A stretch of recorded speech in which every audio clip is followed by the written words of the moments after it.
Susan Makula alomboze ennaku gye yayitamu ng'ali lubuto ekyamuleetera n'okuba nti n'akyawa omwana we. So ng'ate Ruth Kalibbala Bwanika kw'ossa ne Shafik beerangidde kate beeyuze. Eno Newspark channel likinga leka obubaka bwawo mu comment section ate era subscribinge ku YouTube channel yaffe. Tutandise ne Susan Makula mukyala wa Pastor Bugingo ng'ono ne yadda mu bigere bya Teddy Bugingo. Okusinziira ku Susan Makula avuddeyo n'alombojja ennaku gye yayitamu ng'ali lubuto era nategezeza nti olubuto Bambi yalufuna alwagala wabula ate omwami eyamuzaalamu oba eyamufunyisa olubuto luno n'atandika okuba nti no aregaana nga kino nno kye kyamuleetera okuba nti no Bambi yeekyawa n'okutuuka okukyawa omwana gwe yayina mu lubuto. Katubeere nga tumukuwa. Nze okuzaala kwange sali happy sinjagira wadde biri byanyuma naye okuzaala of course sex kati okuzaala olubuto nali nsanyuse nga nsanyuse manyi ne tata ajja kusanyuka. So oli happy ofunye olubuto of course with someone you love nga omwana omuwala yina n'ogamba sikiri munze kaka sito omusajja wali kana beba n'agamba ki so omusajja bw'agamba nti ekisooka si lwange terusoboka kuba lwange naye nga wali mu kwegatta teyakubuuza oba olina gwe wagatta naye nga tanaba kwegatta naawe. Already that doubt is so doubt eyo yokka emenya kati olubuto ne lubeera nga ndugaaniddewo wadde nali ndwagadde ne ndirejectinga kati okutuuka okuzaala saali happy n'omwana nga njagala muzaale kiggwe. I go back to my normal life. Kati mukumala okuzaala neŋŋaana omuyonsa because nali saagala mmanya omusawo nannyonnyola biki ebi counseling ne bagamba wange mu mbuli eki kyayinza okukozesa naawe so ne bagamba glucose biki omusawo Bambi abasawo baafangayo ne batabula the first day muzaala saamuyonsaako ne bamuwa glucose. Kati ku makya nfuluma ngo maze okunaba bagamba otambulemu so ntambula ne nsanga aka corridor waliwo room nga olugi tebaaluggala kati olujenga gye bataaluggala nga ndabe buli munda naye waliwo kalinga ka sementi nga bazinze mu busuuka bwa green bwa gundi babuyita batya bulinga bujinja bazinze so nimirya bati nga njagala kumanya bukinga bungi nga buli bungi balina babupanze so musawo omu nansanga nambuza olaga biki mugira nagala olugi nga like yekanze kiche mbadde ningiza ne ngamba olagawa ne mugamba mbadde ntambula mu butambuzi naye kye bazinzaawo nagamba wazadde ddi ne mugamba mwana zadde jo nagamba omwana wa Iruda wakonze gyali muleseyo yebase omusana nga mwana wo mulamu nti ye nagamba abola byawo abamu bafudde babazaala abala bafudde nga bamaze bazaala abala bafidde munda mukama atusaasire Pavini nali saagala mwana wange nentambula nenzirayo teriyangamba muyonse n'omukwata n'omusitula n'omuteeka ku bbeere nemukwata nemuteeka ku bbeere naye after wali wayiseewo 2 weeks kati nga omwana bw'afuna temperature yes kamaso ne gadda waggulu kati nga baŋŋamba eyaabwe biki nga mbiwulya buwulizi then my mom naŋŋamba nedda ayinza okuba ayina neuro problem kyekireeta ekyo ne gye bayita eyaabwe oba ensimbu kiva ku bwongo kati nga mugamba kale nga tugenda mu ddwaliro after 2 weeks tugenda mu ddwaliro nga bamukebera ne baŋŋamba yafuna bamunyiga omutwe so n'afuna cut ku bwongo ne bagamba ekitaba treated asobola ofuna ensimbu ddala awolaavu yonna n'ogijjayo mu amaziga ne gajja naye we nagenda omukebera mu neuro emulago abaana abaali wali nga balina emitwe minene abadawuni anti aba wali Pavini oli munafu nnyo tosobola gendayo mu even cancer you can't naye bw'otuuka ali mu neuro department n'olaba abaana you thank God for your child ezimu effects ezaali ku my son I thank God is okay now naye omusawo yennyini we yamulaba nambuuza wanywako ku mwenge ng'oli lubuto ne mugamba nanywako oba nanywa wanywera ddala maama sina kunywako nali omanyi okwekyawa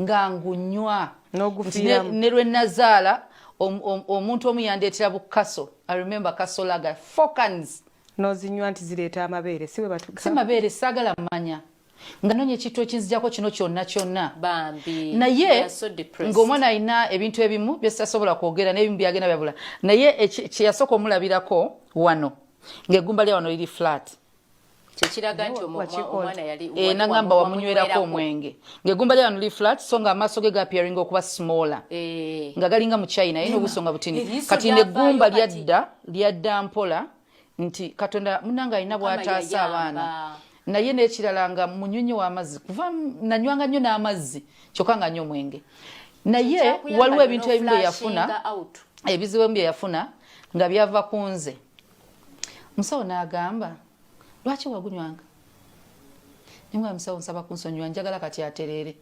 naye lwaki nkireeta from that time twagendanga omwana ebutabika nga buli after 2 weeks tulina omutwala emulago twamutwala private wing nga balina obuntu bwe bamukebera brain ye amasanyalaze g'obwongo bwe okulaba oba ensimbu ekula oba biki bwe bityo nga tulina ogenda after every 2 weeks butabika okufuna treatment every after ate webale kumwanguyira because if you had it ekyamuleeta omwanguyira I thank God nti mami yali musawo nga takkiriza mu ebyo nti bamuloga simanyi yaabwe simanyi biki ye bwe yamulaba naga twetaaga omukebera ayiko kuba ine ekizibu ku bwongo naye nga problem ezimu zaava ku nze wadde waliwo n'ekyabasabe bagamba nti bamunyiga omutwe simanyi biki because yali munene naye nze mmanyi kyekitegeeza omwana okuba nga akoseddwa bintu byo oba ki bakiyita ki nga gwonyini avuddeko obulagajjavu bwo n'obeera nekikutwalira ssente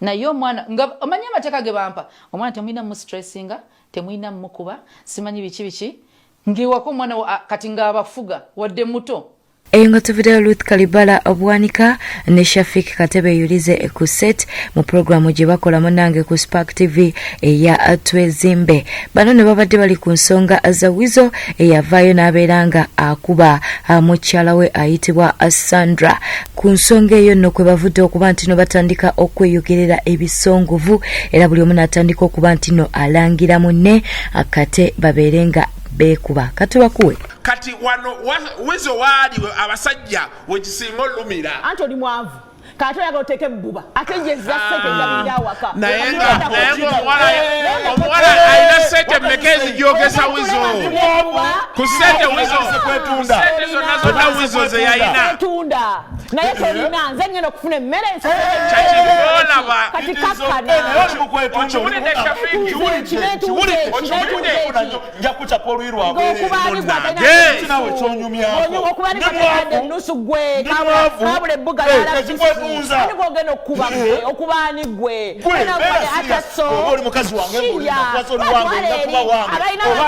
obandi bubijjo abalina sente bakuba nawatalina ani gwokuba twatwala eri ani gwajoga ani gwogana okukola nga tolina wadde nusu tugenda kulya gwe sitotegeeza wetunda wavuka malaya netowayogera wanguze meka toyogera toyogera ebintu byo endowooza yezekyavu talina sente buli omu agenda mukwetunda siya naye takola kintu ekyo takiddamu ekyo omukazi yaleeta omugaati ankamani naye takola kintu ekyo ogenda kumalayo naye kakikola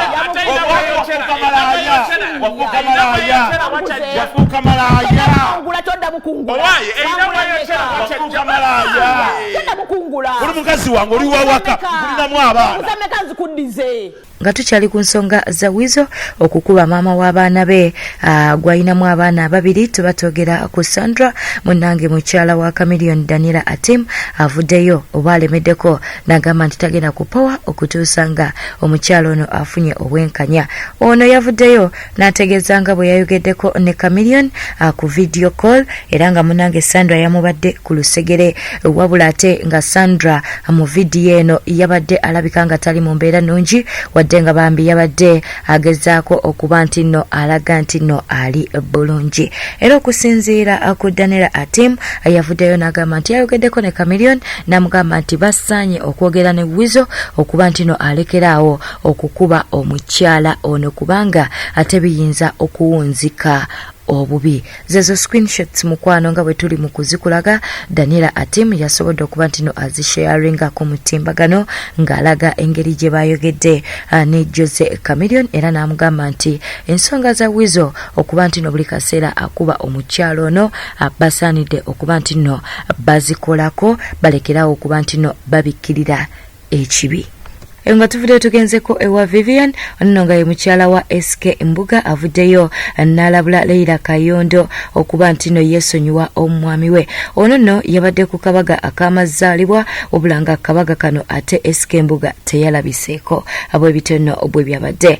Ku nsonga eyo yavuddeyo n'agamba nti Leila Kayondo yavaayo n'agamba mu mawulire nti omwami we amwesibyeko wabula ebintu byawakanya ng'agamba nti tebyali bituufu. Leila Kayondo alabika yayina ekigendererwa ekirala era n'amulabula n'amugamba nti amuviire ku mwami. Katumukuwe abantu babeera mu dreamlands ndi happy ne bbaawa nga naffe twabiraba mawulire. That's why we didn't respond cause people wake up ne creating ebintu mito. Buli omu alina ebizibu bye in life but I'm okay. I know who my husband is. I know where we are in life and I know what he's capable of. So ebyo natwabiraba ne tubisekerera but it was all noise. Naye nga buli muntu alina motives. Everyone has a motive of what they do, the things they do. So it's what's the reason behind okubanga bakuliyetinga ebibozi webito okujja okulaba nga biyingira mu makaago ne Haji?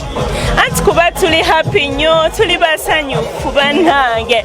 People are so sad that tebaagala kulaba nti bali happy. So bwe batulaba ne Haji, I think, I don't know, people are so sad. People don't want to see other people happy. People have motives. Nanga simanyi, but Zene Haji tuli fine. Tuli very fine. If anything, chinaja up, it will either be me or Haji. Kwanga relationship ya very out there. Try to take her out there. If something came up, era mujachira batuje chibatera out there. Nenga tuli fine. Olowooza wali abali abalwanyisa relationship ya mabagala okulaba ngekwawo. I don't know about that. Nze chemanyi nze Haji kasaba ampisanga. What he promised is what it is right now. So simanya abalala whatever they're thinking or what they're planning or what they're shown. Simanyi byabwe byemanyi byange ne Haji. Bwetto wetambudde obadde mulabi mulungi webale kwekumira ku News Park channel, likinga leka obubaka bwawo mu comment section ate era subscribinge ku YouTube channel yaffe. Beera bulungi, weeraba.